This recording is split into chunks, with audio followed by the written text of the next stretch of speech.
si Parti Demokratike e Kosovës, sot do të dorëzojmë kallëzim penal ndaj deputetit Albin Kurti dhe të gjithë deputetëve tjerë të lëvizjes vendose,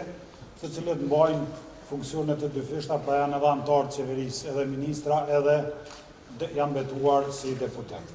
Unë kallëzim penal këtu e kam me vete. Ky kallëzim penal do të depozitohet në prokurorinë speciale për besoj gjyqësore për këtu, masi përfundon konferenca jonë për media. Shkelja e Kushtetutës të Kosovës, e ligjit për qeverinë, dhe ashtu e vendimit të Gjykatës Supreme të Kosovës nuk mund të vazhdoj, prandaj nevojitet aktivizimi i prokurorisë shtetit. Siç besoj edhe dini, mosbatimi i vendimeve gjyqësore të gjykatave të rregullta të Kosovës është vepër penale, prandaj mosbatimi i vendimit të Gjykatës Supreme, akt gjykimit, në rastin e ministrit e Kuran Murati, cili vlen edhe për anëtarë tjerë qeverisë,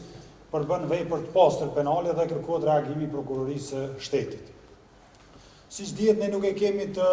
paraporsi vepër penale në mosbatimin e vendimeve të gjykatës shëtuese, por të gjykatave të rregullta, siç është gjykata supreme, është vepër penale dhe po ashtu në kallëzim kemi përmendur edhe shpërndërimin e detyrës zyrtare, sepse duke marrë funksione të paligjshme,